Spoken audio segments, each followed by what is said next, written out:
नमस्कार, JP news से मैं संजय कुमार कर्ण लेकर आया हूं जांच पड़ताल की इस कड़ी में मैं आज किसान नेता धीरेन्द्र टुड्डू जी के पास आया हूं। उनके घर पर एक बहुत बड़ा मीटिंग हो रहा है जो किसानों की समस्या से लेकर जुड़ा हुआ है।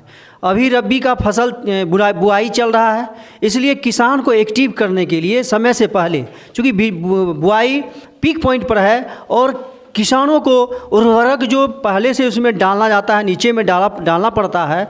एनपीके के ज़्यादा सेलिंग हो रहा है और डीएपी जो एक कारगर उर्वरक होता है वह बाज़ार में किल्लत दिखाया जा रहा है। और बहुत सारे मुद्दे हैं जिस पे मुद्दे पर यहाँ पर मीटिंग हो रहा है। मैं बारी बारी से तमाम किसानों को जो दिखाऊँगा, और दिखाइए, थोड़ा सा दिखाइए सबको, तमाम किसान यहाँ देखिए, बारी बारी यहाँ सभी लोग बैठे हुए हैं, सभी को दिखाओ, बारी बारी से दिखाइए, आगे बढ़ो, पढ़िए।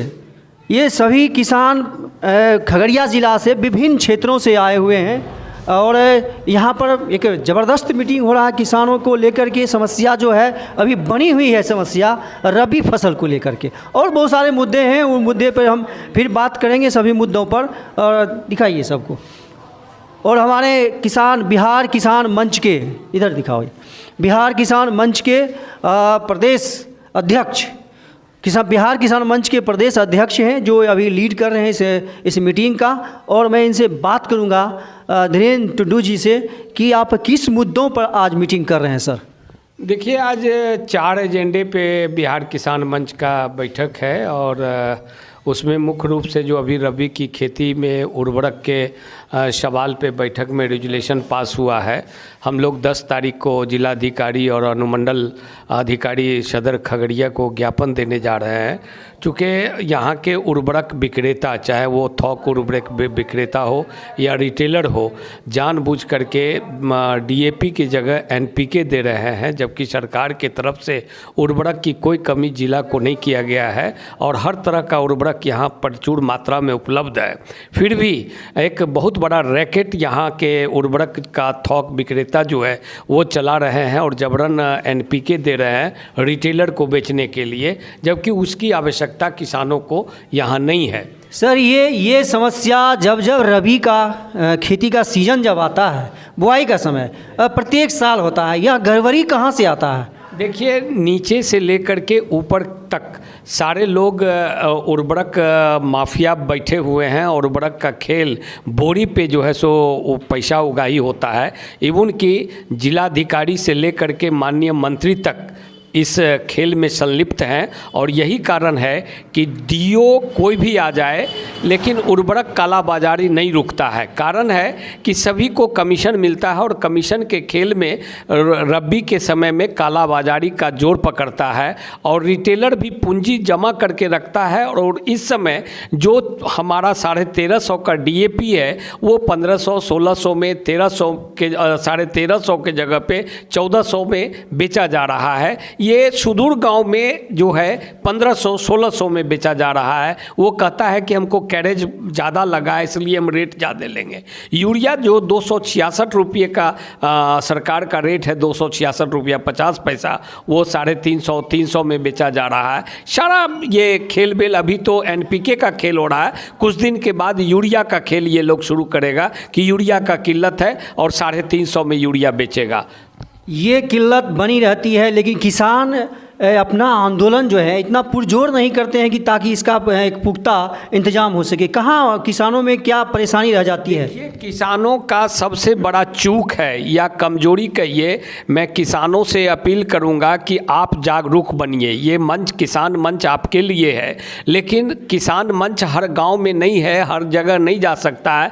आप अपने अपने रिटेलर के जगह, यदि आपको 1350 से ज़्यादा में डीएपी दे रहा है, 266 से ज़्यादा में यदि यूरिया दे रहा है, 1700 में पोटास का कीमत है ज़्यादा में दे रहा है, तो आप 10-20 किसान उस रिटेलर के आगे खड़ा होकर के धरना प्रदर्शन शुरू कीजिए और विरोध कीजिए। हर गांव में सोशल मीडिया है, आपका मोबाइल पे है, और उसको डालिए और विरोध कीजिए। और विरोध करके उसके सामने आप निश्चित रूप से लूटपाट न करें, आप हिंसक आंदोलन न करें, लेकिन धरना पे उस दुकान के आगे 10-20 किसान हर गाँव में हर मोहल्ले में, हर चौक पे जहाँ पे रिटेलर है वहाँ पे आप धरना पे बैठ जाएं कि हमको 266 रुपया 50 पैसा में यूरिया दो। यदि तुम उससे ज़्यादा में दे रहे हो तो हम धरना पर बैठेंगे। 1350 रुपया DAP का कीमत है। यदि DAP की जगह NPK जबरन दे रहे हो तो तुम सर्कुलर हमको दिखाओ कि DM ने आदेश दिया है या कृषि विभाग ने आदेश दिया है, वो चिट्ठी हमको दिखाओ,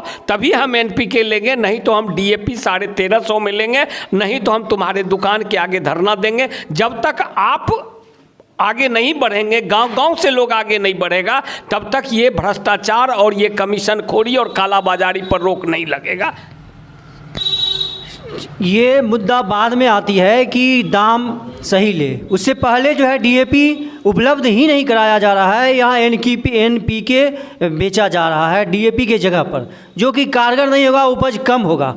तो ये समस्या है। फिर इसके आगे क्या प्लानिंग है सर, क्या कार्य योजना है आपका? देखिए, गैर मंजरुआ खास के सवाल पे और भूमि अधिग्रहण के सवाल पे हम लोग, और खाद के कालाबाजारी के सवाल पे हम लोग 10 तारीख शुक्रवार को DM से और अनुमंडल पदाधिकारी से मिलने जा रहे हैं, ज्ञापन सौंपने जा रहे हैं। और 20 तारीख सोमवार है, सोमवार को छोड़ के 21 को हम लोग जिला मुख्यालय पे खाद कालाबाजारी के सवाल पे, भूमि अधिग्रहण के सवाल पे और गैर मंजरुआ खास के सवाल पे हम लोग धरना देने जा रहे हैं इसी 21 नवंबर को। और 25 तारीख को भूमि अधिग्रहण के सवाल पे और देश के कद्दावर जो भूमि अधिग्रहण आंदोलन, नोएडा कॉरिडोर का आंदोलन चलाया और सुप्रीम कोर्ट में किसानों और भूस्वामियों को बहुत बड़ा हाई कोर्ट और सुप्रीम कोर्ट में राहत दिलाने का काम किया। फौज के रिटायर्ड अधिकारी हैं सुनील फौजी के नाम से, जो लॉयर हैं, और भूमि अधिग्रहण आंदोलन जो नोएडा कॉरिडोर में शुरू किया था, उनको मैंने 25 तारीख रविवार को खगड़िया आमंत्रित किए हैं। भूमि अधिग्रहण के सवाल पर कानूनी राय यहाँ के वकील को, बुद्धिजीवी लोगों को, प्रबुद्ध लोगों को, तमाम राजनीतिक दलों को भी हम आमंत्रित कर रहे हैं और प्रबुद्ध लोगों को और किसानों को, भूस्वामियों को आमंत्रित कर रहे हैं। हम यहाँ पर सेमिनार करने जा रहे हैं और कानूनी राय लेकर के भूमि अधिग्रहण पर हम कानूनी लड़ाई लड़ने का भी काम करेंगे। और 3 और 4 दिसंबर को देश के कद्दावर किसान नेता आदरणीय राकेश टिकैत जी को मैंने आमंत्रित किया है। 3 दिसंबर को रणखेत का मैदान मारर के धरती पे वो किसानों को संबोधित करेंगे, जिस सभा का नाम हमने हुंकार सभा रखा है, किसान हुंकार सभा। और 4 दिसंबर को हम चौथम के हटिया मैदान में, जो 14 और 15 को होना था नवंबर को, छठ पूजा और दीपावली को लेकर के हम एक्सटेंड कर दिए। 4 दिसंबर को हम हटिया मैदान चौथम में हम किसान आक्रोश सभा, जो भूमि अधिग्रहण के सवाल पर है, वो किसान आक्रोश सभा को 4 तारीख को संबोधित राकेश टिकैत जी करेंगे। उनके साथ कई एक देश के किसान नेता होंगे, कई एक विधायक होंगे, उसमें सुधाकर सिंह माननीय विधायक भी होंगे और कई एक दल के विधायक भी आ रहे हैं। और हम आमंत्रित किए हैं और हम समझते हैं कि बिहार में खगड़िया जो किसान आंदोलन का केंद्र बिंदु बन रहा है और बिहार से एक नया संदेश राष्ट्र को जाएगा। भूमि अधिग्रहण के सवाल पर, गैर मंजरुआ खास के सवाल पर, बकास के सवाल पर, खाद कालाबाजारी के सवाल पर हम समझते हैं कि सरकार को इस पर संज्ञान लेना पड़ेगा और जिला प्रशासन को भी संज्ञान लेकर के कालाबाजारी और गैर मंजरुआ खास पर लगे प्रतिबंध को हटाना होगा। सरकार को और जिला अधिकारी को संज्ञान लेना पड़ेगा। 3 और 4 दिसंबर को राकेश टिकैत, किसान नेता, भारत के बहुत बड़े किसान नेता राकेश टिकैत खगड़िया की धरती पर रणखेत मैदान मारर की भूमि पर हुंकार रैली में हुंकार भरने के लिए आ रहे हैं। तमाम किसान प्रेमी और तमाम दर्शकों से मेरा अपील रहेगा, मेरा JP News 23 फेसबुक पेज को लाइक करें, शेयर करें, ताकि राकेश टिकैत को और खगड़िया की धरती के किसानों को बल मिले। और हमारा YouTube चैनल JP_News 23 को सब्सक्राइब करें। बहुत बहुत धन्यवाद तमाम